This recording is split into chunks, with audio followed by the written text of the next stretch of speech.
രേഖകളോ കരാറുകളോ ഇല്ലാന്നാണ് ഒരു പരാതി വരുന്നത്. അത് സംബന്ധിച്ച് എൻ്റെ ഒരു പ്രസ്താവന ഉണ്ടായിരുന്നു, ഞാൻ തന്നല്ലോ. അതിൽ കരാറിനെ കുറിച്ചൊന്നും പരാമർശിക്കുന്നില്ല, ഹാൻഡ് ഓവർ ചെയ്തു എന്ന് മാത്രമേ പറയാൻ. അതെ അതെ അതെ, അത് രേഖയുടെ അടിസ്ഥാനത്തിലാണ്. ഞാൻ ഈ ഒരു കമ്മിറ്റി ഒരു മിനിറ്റ്, എല്ലാ വ്യവസ്ഥകളും പാലിച്ചിട്ടാണോ കൈമാറിയിട്ടുള്ളത്? ആണല്ലോ, ആണോ? രേഖകളൊക്കെ പുറത്ത് വിടുമോ മാധ്യമങ്ങൾക്ക്? കുറേയേറെ വന്നിട്ടുണ്ട്, എല്ലാം മാധ്യമങ്ങൾക്ക് കൊടുക്കുക, ഒന്നും മറയ്ക്കാനില്ല. കരാറുണ്ടെങ്കിൽ അത് പുറത്തു വിടും, അതിൻ്റെ രേഖകൾ പുറത്തു വിടും. ഇല്ല, സ്പോർട്സ് കേരള ഫൗണ്ടേഷന് സ്റ്റേഡിയം മാച്ചിന് വേണ്ടി തയ്യാറാക്കാൻ കൈമാറിയിട്ടുണ്ട്, അത് രേഖാപരമാണ്. സ്പോൺസർക്ക് കൈമാറിയതാണ് ഇതിലെ വിവാദം.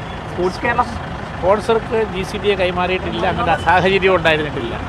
ഈ സ്പോർട്സ് കേരള ഫൗണ്ടേഷൻ എന്ന് പറയുന്നത് ഒരു PSU ആണ്, അതിൻ്റെ MD വിഷ്ണുരാജ് IAS ആണ്, അത് ഗവൺമെൻറ് സ്ഥാപനമാണ്, അവർക്കാണ് കൈമാറിയിട്ടുള്ളത്. GCDയും സ്പോൺസറും തമ്മിൽ നേരിട്ട് ഇടപാടുകളൊന്നുമില്ല.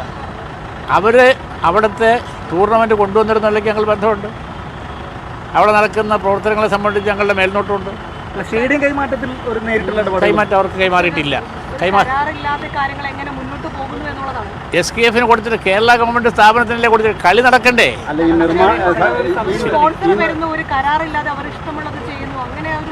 ഇഷ്ടമുള്ളതും ചെയ്യാൻ പറ്റില്ല. അതിന് മോണിറ്ററിംഗ് കമ്മിറ്റി ഉണ്ട്, ചെയ്യുന്ന ഓരോന്നും കൃത്യമായി പരിശോധിച്ച് എത്ര പണം മുടക്കി എന്ത് ചെയ്ത് രേഖപ്പെടുത്തി പോകും. അതിന്റെ ക്വാണ്ടിഫൈ ചെയ്യുന്ന കമ്മിറ്റിയുണ്ട്.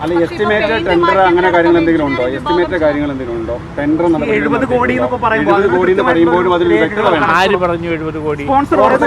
അതിന് എനിക്കെന്താ ഉത്തരവാദിത്വം? സ്പോൺസർ 70 കോടി എന്ന് പറയുന്നത് ഞാൻ ഏറ്റെടുക്കണം. അവിടെ നടത്തേണ്ട നിർമ്മാണ പ്രവർത്തനങ്ങൾ എന്തൊക്കെയാണെന്ന് നിശ്ചയിച്ചിട്ടുണ്ട്, അത് ഞാൻ പറഞ്ഞു തരാം. ഒരെണ്ണം പറഞ്ഞോട്ടെ, ക്ഷമിക്കും. ഒന്ന് ഇടയ്ക്ക് നോക്കാം, എല്ലാവരും ഞാൻ പറയാം. ഒന്ന്, അത് ചുറ്റുമതിലിൻ്റെ ആവശ്യമുണ്ടായിരുന്നു. ആ ചുറ്റുമതിൽ അവർ നിർമ്മിക്കാൻ ധാരണയുണ്ട്. അതുമായി ബന്ധപ്പെട്ടാണ് കുറച്ച് മരം മുറിച്ചതെല്ലാം അനുവാദത്തോടു കൂടിയാണ്. അല്ലാതെ വല്ലതും നടന്നിട്ടുണ്ടെങ്കിൽ അത് പ്രത്യേകം ഞങ്ങൾ പരിശോധിക്കും എന്നെല്ലാം ഞാൻ പറയും. ഞാൻ പറഞ്ഞു കഴിഞ്ഞാൽ പിന്നെയും ചോദ്യം ചെയ്യേണ്ട കാര്യം ചെയ്തു, അതൊക്കെ നമുക്ക് ധാരണയുള്ള കാര്യങ്ങളല്ലേ. പിന്നെ അവിടുത്തെ ഒരു പ്രശ്നം വന്നിട്ടുള്ളത് അവിടുത്തെ ലൈറ്റുകൾ മാറ്റലാണ്. ലൈറ്റുകളുടെ കാര്യത്തിൽ ഇപ്പോൾ അവിടെ ഉള്ളത് ഹാലജൻ ലൈറ്റുകളാണ്, LED വേണമായിരുന്നു, അതിലേക്ക് പോയിട്ടുണ്ട്. അപ്പോൾ അത് ഈ കളിക്ക് വേണ്ടി സ്റ്റേഡിയം ക്വാളിഫൈ ചെയ്യുന്ന നടപടികളിൽ ഒന്നാണ്. നിങ്ങളുടെ ആവശ്യം അതൊന്നും ചെയ്യാൻ പാടില്ല എന്നാണ്, അത് ചെയ്ത് തെറ്റായി പോയി എന്നാണ്. എന്താ ഉദ്ദേശിക്കുന്നത്? പൊതുമുതലാണല്ലോ GCDയുടെ പൊതുമുതലായിട്ടുള്ള ഒരു സ്റ്റേഡിയം, ഒരു ടെൻഡർ നടപടികളോ അല്ലെങ്കിൽ സുതാര്യമായിട്ടുള്ള ലേലം വിളിയോ അങ്ങനെയൊന്നുമല്ല. നിങ്ങളുടെ ഈ ആവേശമെല്ലാം നല്ലത് തന്നെയാണ്.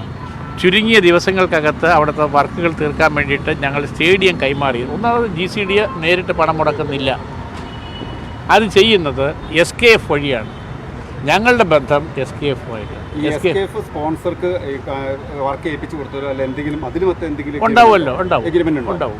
ഈ മാച്ച് നീട്ടിവെച്ച സ്ഥിതിക്ക് മാറ്റിവെച്ച് പറഞ്ഞു ഇനിയിപ്പോൾ എന്തായിരിക്കും, എങ്ങനെയാണ് മുന്നോട്ട് പോകുന്നത്? ഈ സമയബന്ധിതമായി ജോലി തീർത്ത് അതെയല്ലോ 30-ാം തീയതിക്കകത്ത് പണി പൂർത്തിയാക്കേണ്ട ആവശ്യം നമുക്കുണ്ട്. കാരണം ഡിസംബറിൽ ISL മാച്ച് വരികയാണ്. നിങ്ങളെല്ലാം ചെറുപ്പക്കാർ കളികളുടെ എല്ലാം പ്രേമികളാണെന്ന് എൻ്റെ ധാരണ. അപ്പോൾ അതിനകത്തൊന്നും ഒരു അനിശ്ചിതത്വം വരാതിരിക്കാൻ വേണ്ടി ഞങ്ങൾ ശ്രദ്ധിക്കും. ISL മാച്ച് നടക്കും.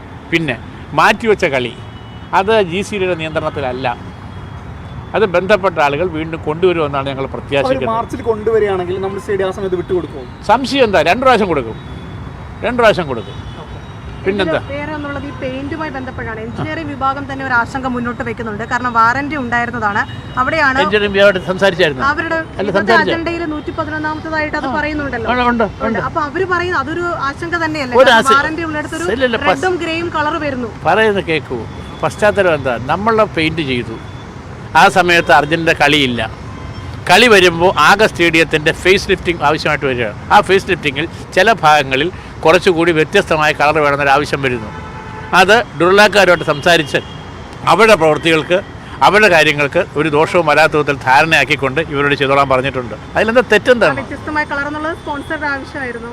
സ്പോൺസറുടെ അല്ല, നീ കളി നടത്തുന്നതിന് വേണ്ടി ആകെ ഫേസ് ലിഫ്റ്റിൻ്റെ ആവശ്യം. നിങ്ങൾ സ്പോൺസർ എന്താ അതിൻ്റെ പ്രശ്നം എന്താ? ഒരു സ്പോൺസർ വന്നെന്താ കുറ്റമാണോ? അല്ല, GCDക്ക് എഞ്ചിനീയറിംഗ് വിഭാഗമുണ്ട്, പ്ലാനിംഗ് വിഭാഗമുണ്ട്. പക്ഷേ ഈ കാര്യങ്ങളെല്ലാം നിയന്ത്രിക്കുന്നത് ഒരു സ്പോൺസറാണ്. സ്പോൺസർ ഇഷ്ടത്തിന്റെ കാര്യങ്ങൾ നടത്തുന്നത്. ആരുടെ അഭിപ്രായം? ചേട്ടൻ പറഞ്ഞ ആരുടെ അഭിപ്രായം? പലതും പറയുന്നത് അദ്ദേഹം തന്നെയാണ് ഈ കാര്യങ്ങളുമായിട്ട് ബന്ധപ്പെട്ട്. അത് ചോദിച്ചോളണം, ഞാൻ പറയേണ്ട കാര്യമില്ല. അദ്ദേഹത്തോട് ചോദിക്കണം. സ്റ്റേഡിയം കൈമാറ്റത്തിന് വഴിയൊരുക്കിയത് കായിക മന്ത്രിയുടെ ഒരു കത്താണോ? സെപ്റ്റംബർ 19-ാം തീയതി കായിക മന്ത്രി GCDക്ക് ഇങ്ങനെ സ്റ്റേഡിയം കൈമാറണമെന്ന് ആവശ്യപ്പെട്ട് കത്ത് നൽകിയെന്നാണ് വിശദീകരണക്കുറിപ്പിൽ GCDA പറയുന്നത്. അപ്പോൾ ആ കത്താണോ അതിനൊരു പ്രധാനപ്പെട്ട കാരണമായത്? GCDA വിശദീകരണക്കുറിപ്പിൽ പറയുന്നത് എന്താണോ അത് തന്നെയാണ് സ്ഥിതി. ഇതുവരെ എത്ര കോടി രൂപ അവിടെ മുടക്കിയിട്ടുണ്ട്? അത് ഇപ്പോൾ പറയാനാവില്ല. അവിടെ നടക്കുന്ന പ്രവൃത്തികൾ ഓരോന്നും എത്രത്തോളമാണെന്ന് ക്വാണ്ടിഫൈ ചെയ്തുകൊണ്ട് ഒരു റിപ്പോർട്ട് ഉണ്ടാക്കാൻ 3 പേരുടെ കമ്മിറ്റിയെ വെച്ചിട്ടുണ്ട്. ആ 3 പേരിൽ ഒന്ന് GCDAയുടെ സൂപ്രണ്ടിങ് എഞ്ചിനീയർ, 2 SKFൻ്റെ ജനറൽ മാനേജർ, 3 ഈ റിപ്പോർട്ടർ ബ്രോഡ്കാസ്റ്റിംഗ് കോർപ്പറേഷൻ്റെ സീനിയർ എഞ്ചിനീയർ, അവരുടെ GM ആണത്. ഈ 3 പേര് നടക്കുന്ന പ്രവൃത്തികളെല്ലാം അപ്പോൾ ക്വാണ്ടിഫൈ ചെയ്ത് അതിൻ്റെ രേഖ ഉണ്ടാക്കി പോകുന്നുണ്ട് ഓരോ ദിവസവും. എന്തൊക്കെ പ്രവൃത്തികൾ പൂർത്തിയായിട്ടുണ്ട്? പിന്നീട് പോരെ, ഇന്നത്തെ യോഗത്തിൽ ഇത് ചർച്ചയാവും? ഒരു കാര്യമില്ല, അവിടെ ഇത് ചർച്ച ചെയ്യേണ്ട ഒരു കാര്യമില്ല. അങ്ങനത്തെ GCDA യോഗത്തിൽ വേറെ ഒരുപാട് കാര്യങ്ങളുണ്ട് ഞങ്ങൾക്ക്. ഇത് ചർച്ച ചെയ്യേണ്ട ഒരു കാര്യം ഇന്നില്ല. അല്ല, ഗ്രൗണ്ടുമായിട്ടുള്ള വിഷയം ചർച്ച ചെയ്യില്ല. ഇല്ല, ഒരു കാര്യം ചർച്ച ചെയ്യും, അത് ഞാൻ പറയാം. മെച്ചപ്പെടുത്തിക്കൊണ്ടിരിക്കുന്ന ടർഫ് നല്ല നിലയിൽ വന്നതിന് ശേഷം ഇന്നലെ അതിക്രമിച്ച് കോൺഗ്രസ് നേതൃത്വം അവിടെ കയറി വൃത്തികേട് കാണിച്ചിട്ടുണ്ട്. അത് തെറ്റാണ്. അതിനാവശ്യമായ നടപടികളുണ്ടാവണം. കോൺഗ്രസ് അതിൽ പശ്ചാത്തപിക്കേണ്ടതുണ്ട്. പോലീസിൽ പരാതി കൊടുത്തല്ലോ. ഒരു ടർഫ് അതുപോലെ ഇൻ്റർനാഷണൽ ലെവലിൽ കൊണ്ടുവന്നതിന് വലിയ ബുദ്ധിമുട്ടുണ്ട്. ആ കൊണ്ടുവന്നതിനകത്ത് കയറി ചവിട്ടി മതിക്കുന്ന തെറ്റ്, ഞാൻ വേറെ വാക്കൊന്നും ഉപയോഗിക്കുന്നില്ല, തെറ്റ് ശരിയായില്ല എന്ന് പറയാൻ ഒന്നുകിൽ കോൺഗ്രസിൻ്റെ നേതാക്കന്മാരെങ്കിലും തയ്യാറാകണം. ആ ടർഫ് അങ്ങനെ വെറുതെ ഉണ്ടാവില്ല. മെസ്സിയൊക്കെ വന്ന് കളിക്കണമെങ്കിൽ ആ ലെവലിലേക്ക് അത് മാറ്റണം. ആ പണിയെ തകർക്കുക ചെയ്യണം. അതിൻ്റെ അർത്ഥം മെസ്സി വരണ്ടെന്നാണ്. അതാണ് നിലപാടെങ്കിൽ അതൊക്കെ പറഞ്ഞോളാം രാഷ്ട്രീയമായിട്ട് കോൺഗ്രസ്. അത്രേ ഉള്ളൂ. ദിവ്യാംഗിയുടെ പരിപാടി നടത്തുമ്പോൾ ഇതൊന്നും നോക്കിയില്ലേ, ഈ സുരക്ഷ ഒന്നും?